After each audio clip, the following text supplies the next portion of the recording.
Hey everybody, this is John for Pioneer Nexus MTG coming at you with a quick deck overview.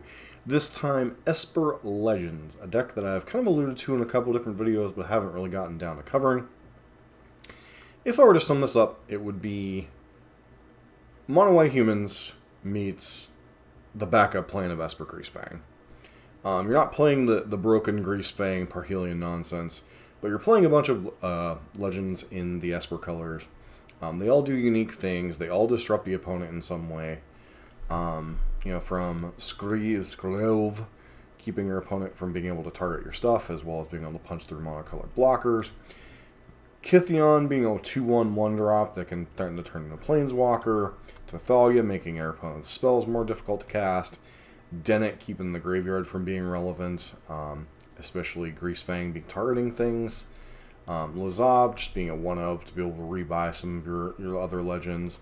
Lavinia, as always, each opponent can't cast non-creature spells with mana value greater than the number of lands that player controls. Your opponent casts a spell if no mana was spent to cast it, counter that spell. This is kind of hard targeting. Possibly both mono green can disrupt them a little bit, but mainly towards Lotus Field combo.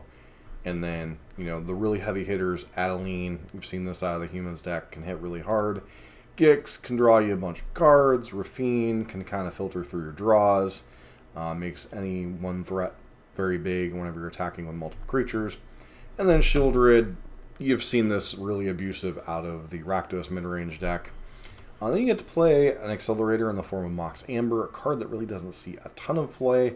Sees a little bit of play sometimes in the Keenan combo decks that pop up every now and again, but other than that, this isn't a card that really sees much play in the format. And did used to see it play in, I believe, the Kethis combo deck. So this is a card that has seen some play in the format. Usually it's not used for anything fair. This time it's used for something fairly fair, similar to Mox Opal in Affinity, if that could be called fair. You play 25 lands, but you do get to play 5 of the legendary lands. You get to play 2 of Ganjo, you get to play 2 of Waru, you get to play 1 copy of Takanuma. The nice part, when you're playing all these legends, it's that much cheaper to actually use their abilities. So you're playing this 25 land deck that can really function as a 20 land deck. Get to pressure your opponent. And then finally you have some Fatal Pushes, Power Word Kill, Vanishing Verses. So you kind of get to run this like hybridization of humans / Rakdos mid-range kind of style thing. Get some early pressure, back it up with removal, just try to get the opponent dead.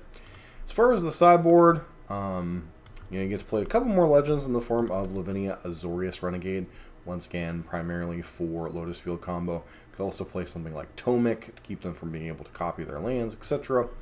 Fracture is an interesting one of destroy target artifact, enchantment, or planeswalker.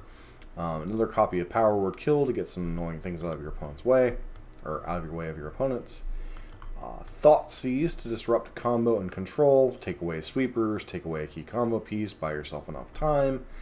Urza's Ruinous Blast, one of the biggest draws to this deck. Exile all non-land permanents that are not legendary. Oh, what's that? All your permanents are non-legends? Oh, well, I get to exile them and I keep all my board around. Seems like a pretty good exchange.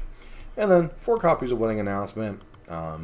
Obviously, you're primarily a creature deck, so you're weak to things like a little bit like Blue-White Control and Rakdos midrange. So you need a little bit of a way to grind. Winning Announcement coming to the rescue on that one.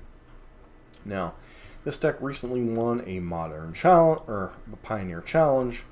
I'm sure the pilot put in a lot of work. It's really kind of hard to say how powerful this deck is, as I have not seen any other finishes with this deck, so it's kind of hard to judge how powerful something like this is in the format.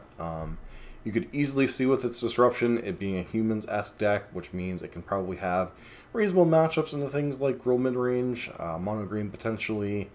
Those kind of decks. I can see it struggling against decks like Rakdos Sacrifice and Rakdos Midrange, and then kind of having a mixed bag against things like Lotus Field combo, Mono Green, etc. Where you, well, not Mono Green, Blue-White Control, etc. Where you, if you find your right pieces at the right time, you might have a decent matchup, but you're just a collection of creatures, so sometimes you can struggle in some spots. So We are going to be playing a couple matches with it later in the week in a different video, but did want to give you a quick overview of Esper Legends. This is obviously derived from the Esper Legends deck in the standard format, which has been doing quite well. It backs Pressure with Disruption, always a good combination to have for your aggressively slanted mid-range deck. So, alright, that's it for this video. Don't forget to like, comment, subscribe if you like these deck overviews and Pioneer gameplay.